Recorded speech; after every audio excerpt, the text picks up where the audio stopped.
Hi guys! Welcome to Jekotech TV! Smile ka muna dyan! Okay guys, let's go!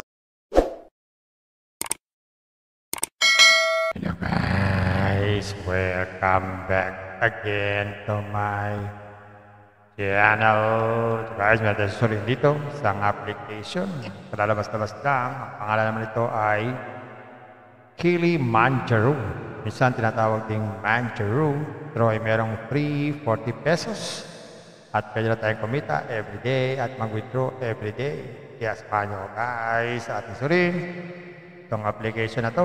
Pero bago yan, baka naman di ko pa kayo friends sa YouTube, please click the subscribe button and also the bell button para naman ma-notify ko kayo kung meron akong bagong video, and also share a like sa mga mahilig sa online. At sa mga nandiyan na gusto magsuri, pwede rin mag-register, magsuri. Magandang kaya mo na suri sari-sari application na lumalabas sa ating internet world. Again, dito commercial, dito promotion, dito advertisement. Sadya lang masinusuri natin ang sari-saring application, platform, games na lumalabas minuto sa ating internet world. Kaya, let's go na! And guys, ito yung kanilang sign-up form na napakasimple. Maglalagay lang tayo ng phone number, password, tapos itong CAPTCHA.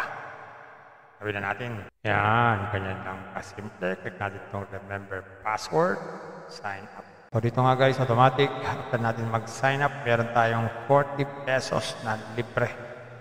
So yan lang po yung libre ditong 40 pesos. So pwede na tayong maglagay dito ng bank info. Lagay natin holder's name, saka select bank. Sala naman GCash, tapos GCash number. Lagyan natin. Yan, ganyan lang. Click submit. Successful na. Back tayo. Withdraw. So ito yung ating balance. Ang balance natin ay 40 pesos. So hindi pa tayo pwede mag-withdraw dahil ang minimum ay 150. Hanggang 20K, may bawas na 5%. At ang withdrawal ay 10 a.m. to 10 p.m. lang every day. Sabi dito, you can withdraw money 3 times a day. 3 beses lang pwede. So check natin. So meron sila dito tinatawag na investment, na welfare, at saka stable, at saka activities. Activity, wala pa. Pero sa stable, meron sila ditong investment, 200 pesos, na meron daw itong income na 90 pesos every day. So lumalabas dito ay 2 days lang. Bawi na ang puhunan. Wow, wow, wow. Kung naman daw po ang puhunan ay 500, meron itong 235 every day. Ganun din, 2 days lang. Bawi na ang puhunan. Wow, wow, wow. Kung naman daw po 1, 2, meron naman daw po itong 588 every day. Ganun din, 2 days din. Bawi ang puhunan. Wow, wow, wow. Sa welfare naman, pag sa welfare, may 150 na tubo ko na ano. Pag sa welfare naman, merong investment na 150. Merong 90 pesos every day. Ganun din, 2 days, bawi ang puhunan. Wow, wow, wow. Naman 700, 490 every day. 2 days lang din, bawi ang puhunan. Wow, wow, wow. Pag naman welfare, 1,000, 160 daw every day, bawi rin ng 2 days. Pero dito guys, tandaan natin, yung ganitong mga application, tandaan natin, hindi tayo makakapag-invest dito sa welfare hanggang wala tayong investment dito sa stable. So, laging partner yan. Kung sa stable meron tayo, hanggang doon lang tayo. Kaya lang sa stable, hindi natin pwedeng withdrawin yan. Kailangan upload pa lang 35 days pag ma-withdraw yan. Pero yung ma-withdraw natin ay yung sa welfare. Ito, ma-withdraw to every day. So, kung meron tayong puna na 150, every day meron tayong 90 pesos sa loob ng 4 na araw. So, kung mapapansin natin, kung meron tayong 150, kung may 150 tayo sa stable, kailangan natin pumunuan ng 200 pesos. So, bali 350 po ang puhunan dyan. Ang gawin lang, click itong invest now. Tapos pabili po ng GCash. A tsaka B, kasi invest now.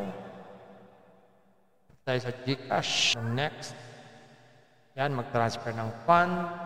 naka-transfer na, ayun, meron tayong investment. Pwede na tayong mag-withdraw basta meron tayong 150. Meron sila ditong orders para ma-check natin yung ating mga investment, payment record, customer support, kung tayo na problema sa ating account, at official group para naman tayo makapagkwentuhan sa mga naririto at logout na lang pag ayaw natin sa application natin. Ayan guys, nakita natin itong Kilimanjaro or Manjaro. Totoo naman, meron siyang libreng 40 pesos pero hindi pwedeng withdrawin dahil ang minimum ay 150. Para makabito agad, may naalok ng mga investment. Investment na naman guys. Guys, bago mag-invest, think twice. Mag-search, magtanong-tanong bago mag-invest. And invest at your own risk. Invest what you can afford to lose. Wala po sobrang pera ang ating invest. Pagka di mga buhay, mabibigay sa ulang tuition fee. At talaga, huwag po tayo mangungutang. At sa pong paalala, ganito mga application, minsan tumatagal, pero minsan, sandali lamang. Kagaya itong application na ito, ang hula ko ito, tatagal ito mga 20 days. Pag sumobra dyan, swerte na tayo. Kaya maging maingat sa ating pag-invest. At kung wala tayong pag-invest, Kung may free, sa free na lang muna tayo. Kung may free, sa free na lang muna tayo. At sa pampaalala, ganito mga application, minsan tumatagal, pero minsan, sandali lamang. Kaya maging maingat sa ating pag-invest. Paring paalala, sabi po sa 1 Timothy chapter 6 verse 10, for the love of money is a root of all kinds of evils. It is true this craving that some have wandered away from the faith and pierced themselves with many pangs. Totoo po ito. Ang pera naman ay hindi masama. Yan ang ginagamit natin sa pang-araw-araw natin buhay, pambili ng bigas, ulam, sapatos at iba pa. Pero ang babala dito ay yung pag-ibig sa pera. Pag tayo po umibig na sa pera, maaari tayong makagawa ng sari-saring kasamaan. Yan po ang kinauugatan, yung ating pag-ibig sa pera. Kaya ito po ay isang babala. Dahil ang ating ibang mga kasama natin ay nawala na sa pananampalataya. Mas pinili nilang ibigin ang pera. Hindi natin alam kung nasaan sila. Kaya pinag-iingat po tayo dito. Mag-iingat po tayo sa pag-ibig sa pera. Bye-bye. Ingat lang sa pag-invest. Bye. Hi guys! Welcome to Jekotech TV! Smile ka muna dyan! Okay guys, let's go! and guys, ito yung kanilang sign-up form na napakasimple. Maglalagay lang tayo ng phone number, password, tapos itong CAPTCHA. Sabi na natin. Yan, ganyan lang kasimple. Click natin itong remember password, sign up. So dito nga guys, automatic. After natin mag-sign up, meron tayong 40 pesos na libre. So yan lang po yung libre ditong 40 pesos. So pwede na tayong maglagay dito ng bank info. Lagay natin holder's name, saka select bank. Sala naman GCash, tapos GCash number. Lagay natin. Yan, ganyan lang. Click submit. Successful na. Back tayo. Withdraw. So ito yung ating balance. Ang balance natin ay 40 pesos. So hindi pa tayo pwede mag-withdraw dahil ang minimum ay 150. Hanggang 20K, may bawas na 5%. Ang withdrawal ay 10 AM to 10 PM lang every day. Sabi dito, you can withdraw money 3 times a day. 3 beses lang pwede. So check natin. So meron sila dito tinatawag na investment,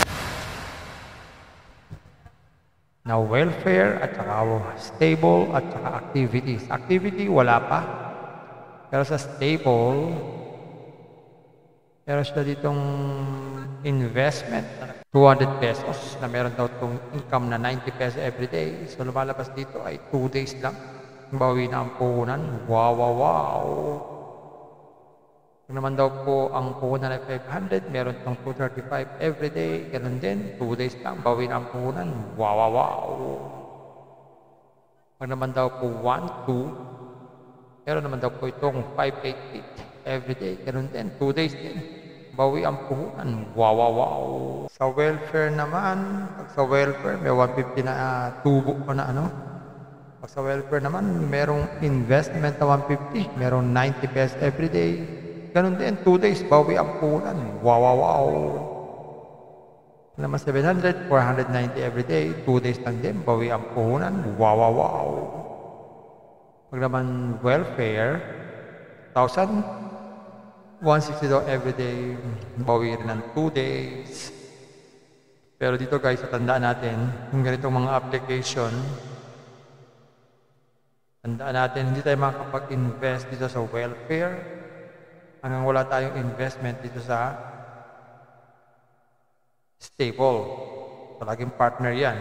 Kung sa stable meron tayo, hanggang doon na lang tayo. Kaya lang sa stable, hindi natin pwedeng withdrawin yan.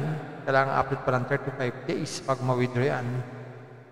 Pero yung ma-withdraw natin ay yung sa welfare. Ito, ma-withdraw to everyday. So, kung meron tayong puno na 150, everyday meron tayong 90 pesos sa loob ng 4 na araw.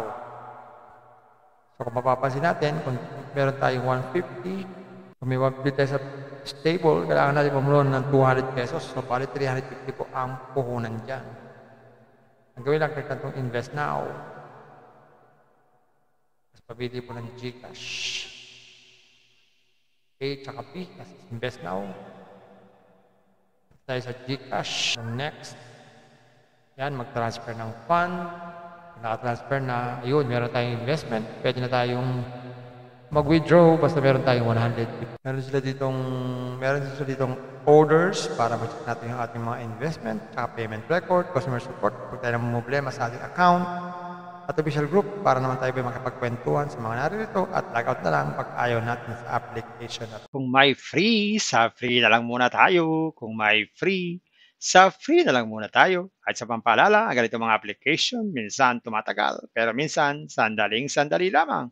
Kaya maging maingat sa ating pag-invest. Paring paalala, sabi po sa 1 Timothy chapter 6 verse 10, for the love of money is a root of all kinds of evils, is true this craving that some have wandered away from the faith and pierced themselves with many pangs. Totoo po ito. Ang pera naman ay hindi masama. Yan ang ginagamit natin sa pang-araw-araw natin buhay, pambili ng bigas, ulam, sapatos at iba pa. Pero ang babala dito ay yung pag-ibig sa pera. Pag tayo po umibig na sa pera, maaari tayong makagawa ng sari-saring kasamaan. Yan po ang kinauugatan, yung ating pag-ibig sa pera. Kaya ito po ay isang babala. Dahil ating ibang mga kasama natin ay nawala na sa pananampalataya. Mas pinili nilang ibigin ang pera. Hindi natin alam kung nasaan sila. Kaya pinag-iingat po tayo dito. Mag-iingat po tayo sa pag-ibig sa pera. Bye-bye. Ingat lagi sa pag-invest. Bye. Hi guys! Welcome to Jekotech TV! Smile ka muna dyan! Okay guys, let's go!